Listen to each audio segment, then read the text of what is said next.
Hello. Right now we're going to look at relative maximum and relative minima of functions. Let's look at this graph that I have here on the screen. And we talked about increasing and decreasing, said it increased till it got to this point, then it decreased until it got to this point right here the other day, and then it started increasing again.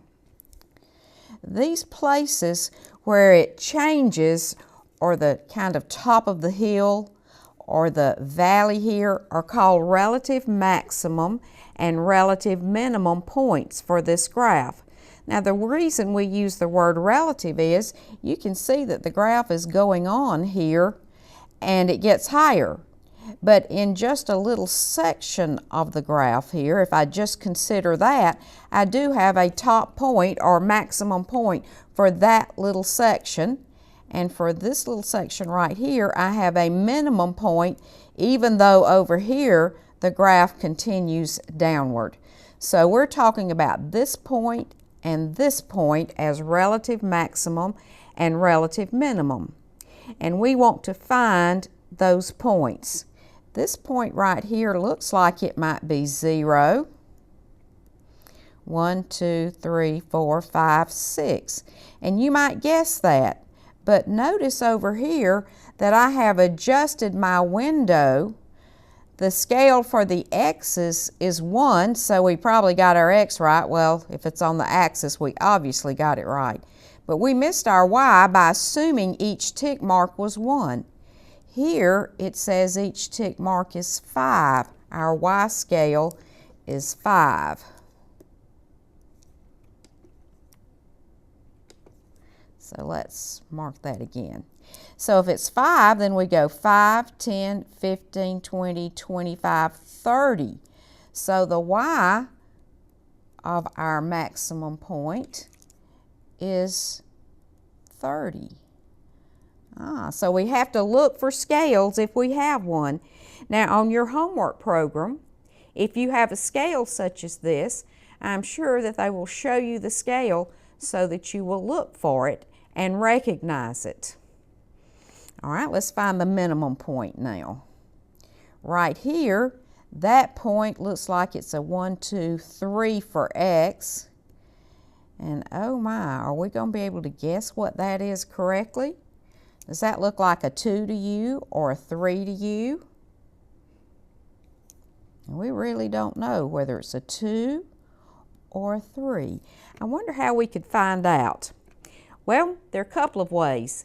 If your homework program gives you the equation, you can substitute in 3 for x because you're pretty sure that's 3 and get the value for y. Or you can put the equation on your grapher and find it. So let's look at how we can find it with our grapher here. I'm going to go with second calculate. Notice the CALC up here. So I hit the trace button and I want to find this minimum point right here because it's just not obvious to me what the y is of it. So I'm going to choose minimum, selection 3, and it graphs again for us. And then notice what it says, left bound. That means it wants you to be right to the left of that minimum point. So I use this little arrow button to toggle over, and I hit enter. And then it says right bound. That means it wants you to be a little bit to the right of that minimum point, and hit enter. Yes, I want you to guess. The y was a 3. Instead of a 2. So now we know what the y of our minimum point is. It's a 3. Notice that we thought the x was a 3, but this says 2.9999999. Actually, if you round that, that is a 3, isn't it? What happens is the calculator is pinching in on the value, so it's above it, below it, above it, below it. And whatever it gets last without moving to the other section, when it thinks it's there, it stops, and it may stop on a decimal. So it looks a little peculiar to us to see 3 written as 2.99999, but that is a 3. So now we have our maximum and minimum values. Let's look at how we would like to display that. We want to write it as numbers where F has a relative maximum and then the relative maximum.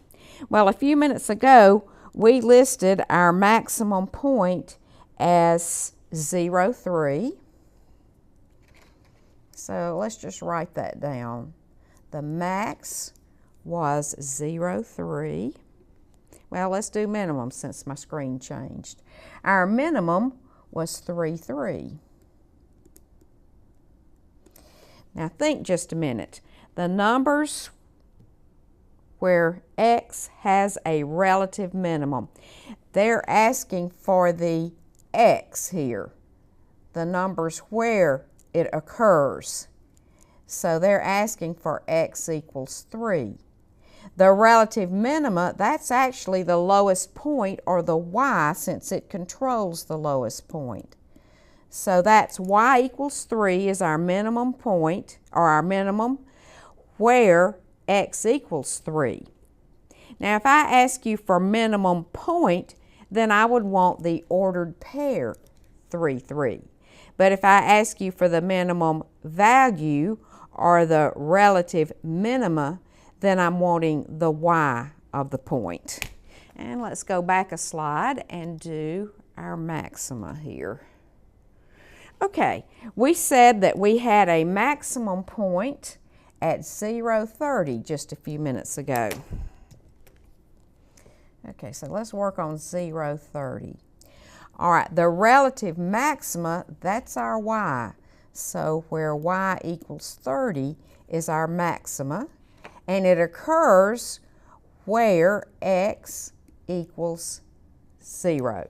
So that's how we do maximum and minimum. Now so far, we have just looked at and intuitively gotten a relative maximum and minimum. So let's go and see what the definition is. Okay, to look at it in a math way, we say that a value of a function f of c is a relative maximum of f if there exists an open interval containing c such that the f of c is greater than f of x for all x not equal to c in the interval. All right, what does it say? Our particular value c has a y that's greater than any other y's in that little section of the graph that we're looking in. And the same thing happens with the minimum. It's a certain little section of the graph where f of c, or the y that goes with c, is greater than all the other y's, or for minimum, less than all the y's in that interval. Okay, that covers relative maximum and relative minima of functions.